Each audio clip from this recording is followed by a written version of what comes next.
Aujourd'hui, nous recevons Christophe Selzer.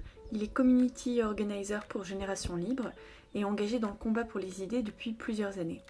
Pour cet épisode d'été, nous allons parler de l'engagement pour les idées en abordant le travail des think tanks, leur pertinence et leur importance, ainsi que l'engagement associatif étudiant. Bonjour Christophe. Bonjour Constance. Aujourd'hui, je voulais parler de l'engagement pour les idées avec toi. Et en fait, je voulais un peu revenir sur cette notion et te demander, pour toi, qu'est-ce que l'engagement pour les idées ? Je pense que les idées ont beaucoup plus de pouvoir qu'on le pense. Généralement, on identifie toujours le pouvoir politique ou le pouvoir économique comme ayant une influence considérable sur plein de gens, sur plein d'individus. Et donc on identifie pour la France le président de la République ou des grosses organisations, des grosses entreprises, des grandes banques. Mais je crois que ce qu'on oublie, c'est que chaque décision politique, chaque mouvement politique ou chaque moment dans l'histoire, en France ou dans le monde, est parti en fait d'idées très spécifiques et parfois partagées par seulement quelques personnes. Et donc que des idées qui peuvent paraître très lointaines peuvent avoir une application considérable dans le cours de l'histoire. Et concrète. Et très concrète. Et donc il faut absolument se battre sur le champ des idées parce que ça a une influence politique, sociale considérable. Et donc, de quelle idée on parle ? Alors là, je parle plutôt, moi, d'idées politiques, c'est-à-dire de modalités d'organisation de la vie en commun. On a eu des grands théoriciens du socialisme, par exemple, pour prendre un terme générique, au XIXe siècle, qui ont conduit jusqu'à des expériences politiques dites communistes, pour aller vite, avec l'URSS par exemple. Mais ce qui s'est passé politiquement en URSS, où le développement du communisme au XXe siècle, sur un certain nombre de points du globe, vient d'idées, d'ouvrages, de clubs de réflexion du XIXe siècle. Et de la même façon, on a en France depuis longtemps des clubs de réflexion, mais on a un modèle un peu plus original et un peu plus militant justement sur le terrain des idées, qui est celui du think tank. Et aux États-Unis ou en Grande-Bretagne, pour prendre là encore une fois des exemples très classiques, on a eu l'arrivée au pouvoir d'hommes ou de femmes politiques. Je pense à Reagan aux États-Unis ou à Thatcher en Grande-Bretagne, qui sont arrivés après un travail parfois de plusieurs dizaines d'années de structures qui avaient développé des idées de réforme politique, des propositions de politique publique, qui avaient familiarisé un certain nombre de personnes à de la doctrine politique, qui avaient fait lire du monde, qui avaient fait écrire du monde, qui avaient constitué des réseaux.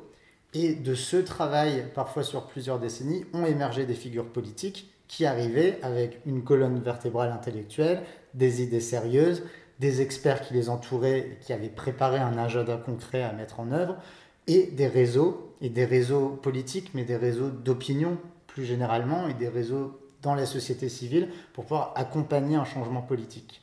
Ça, c'est un exemple beaucoup plus récent qui montre l'impact et le succès d'organisations qui se battent pour des idées. Donc, tu nous as parlé de think tank. Comment est-ce que tu peux définir un think tank, donc, qu'on pourrait traduire peut-être par laboratoire d'idées ou réservoir d'idées ? Alors, on appelle think tank des organisations très différentes. Moi, au sens où je l'entends, c'est une organisation de type associatif, donc à but non lucratif, qui développe des propositions de politique publique. Donc en fait, qui publie des propositions, des notes, des rapports, qui poussent dans le débat public, c'est-à-dire qui fait en sorte publiquement d'être repris dans des journaux, dans des médias, et qui pousse ces idées jusque dans la sphère politique en rencontrant des décideurs et en le faisant publiquement. C'est-à-dire, on pourrait dire que c'est une forme de lobbying, et c'en est une, mais c'en est une tout à fait morale, puisque c'est vraiment publiquement qu'on décide d'aller voir des décideurs, qu'on l'explique, qu'on le raconte, qu'on mesure notre impact, parce qu'on a vu du monde. Et c'est aussi comme ça qu'on se finance, puisque on ne veut pas d'argent public, conformément aux idées qu'on défend chez Students for Liberty, chez Génération Libre. Et donc, c'est la mesure de cet impact-là qui permet d'aller chercher l'argent de donateurs, c'est-à-dire de gens qui partagent nos idées et qui financent des organisations comme des think tanks qui, eux, ont du temps et surtout de l'expertise pour faire avancer les idées des donateurs. Donc, est-ce que tu peux concrètement nous expliquer comment justement sont développées les idées au sein d'un think tank? Tu nous as parlé de rapports, mais quel est le cheminement, par exemple, pour arriver à un rapport et ensuite, quel est son impact? Alors, ça peut être très différent d'un think tank à l'autre. Si je prends l'exemple de Génération Libre, à partir de problèmes politiques, de problématiques qu'on identifie, et à partir d'une matrice plus globale, c'est-à-dire on est des libéraux, à peu près dans tous les domaines, donc avec toujours l'idée que ce soit le moins possible une institution publique coercitive, lointaine des gens qui décident de leur choix de vie, qui décident de la vie économique, avec cette matrice très générale et avec des problématiques très spécifiques, des problèmes qu'on identifie.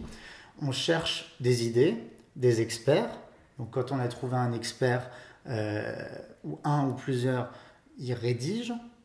Donc ils rédigent, on va dire, de la recherche sur le sujet en général, et ils rédigent surtout une proposition de politique publique très concrète que le grand public peut très bien comprendre, que les médias vont très bien comprendre. Et cette proposition de politique publique, elle a été suffisamment travaillée dans ce rapport pour que un décideur politique puisse s'en saisir, puisse l'implémenter, par exemple dans un projet ou dans une proposition de loi, ou qu'une figure politique puisse la porter comme marqueur de son positionnement, de son programme politique, de son identité partisane.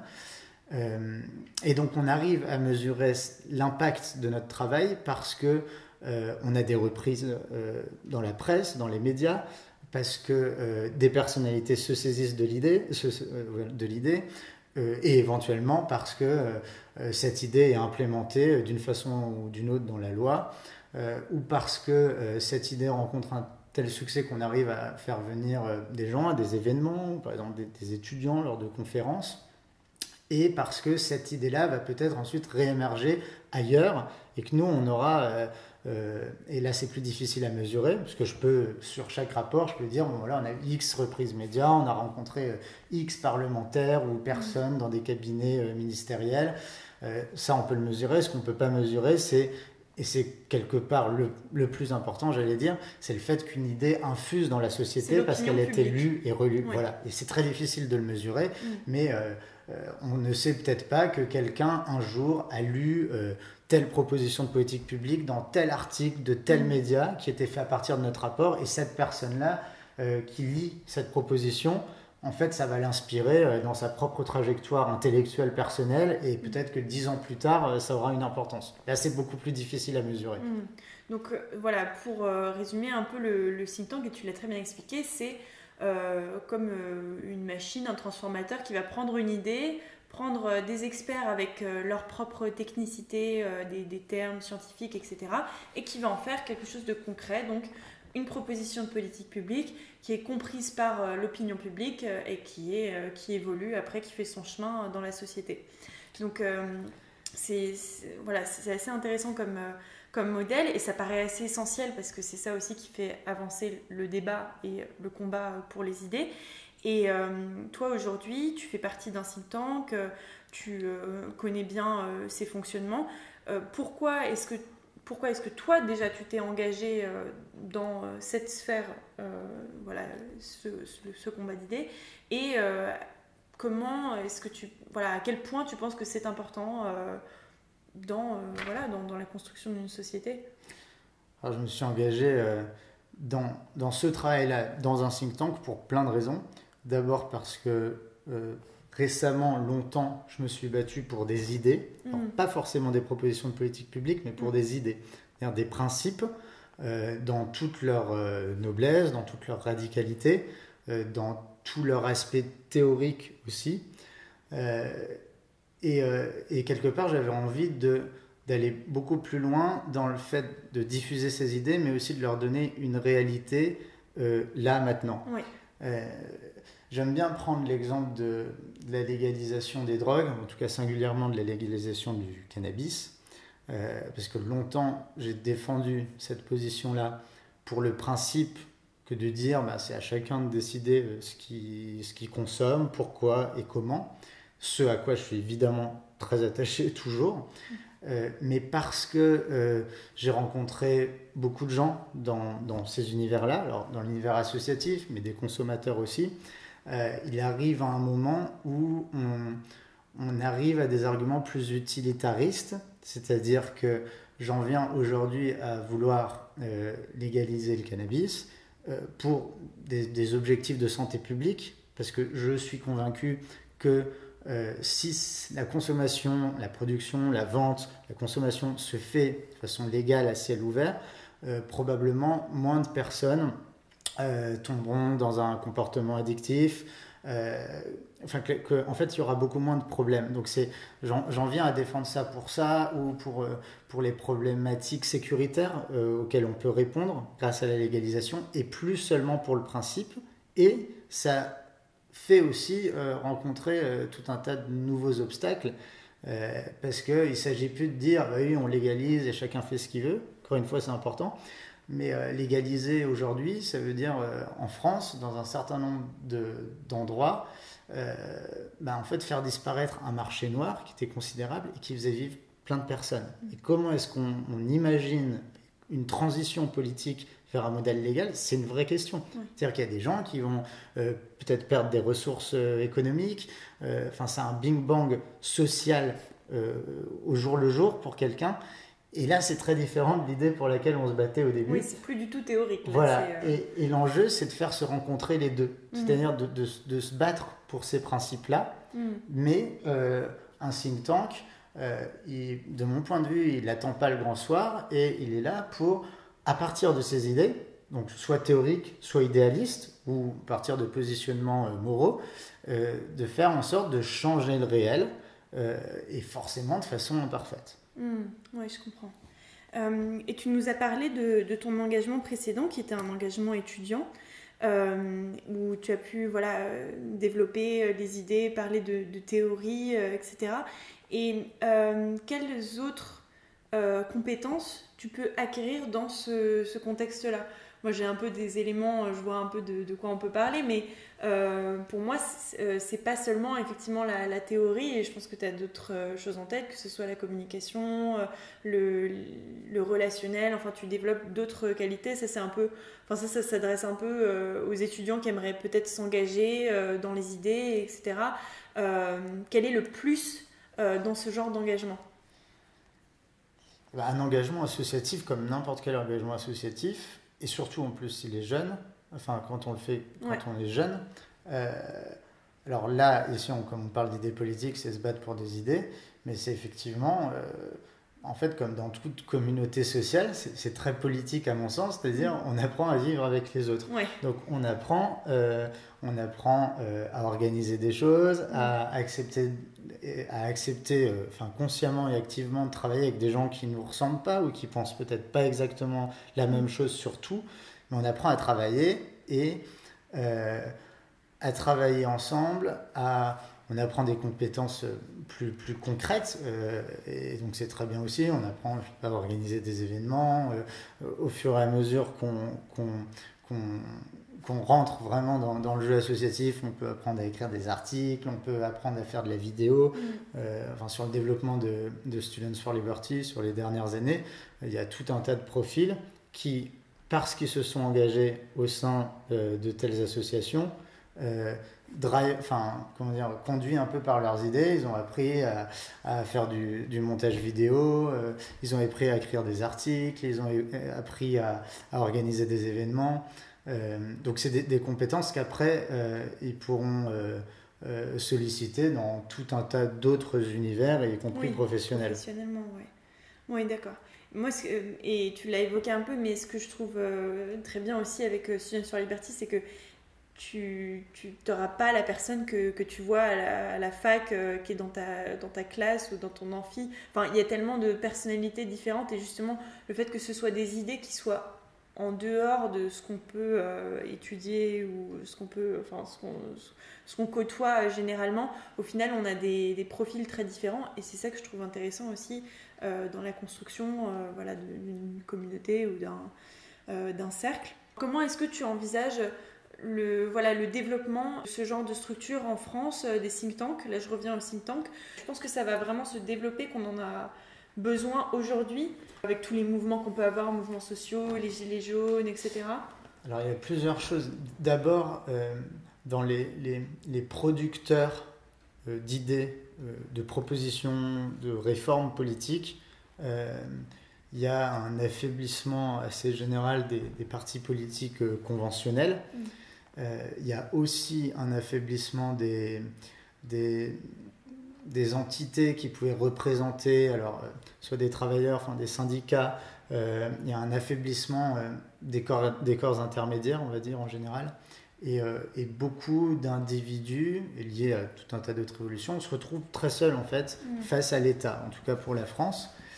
Et les partis politiques étant exsangues, et indépendamment de ce qu'on en pense, on n'a plus beaucoup, peut-être que je me trompe, mais je crois qu'on a moins qu'avant des personnalités politiques qui avaient une forme d'envergure, d'épaisseur, avec des colonnes vertébrales intellectuelles importantes.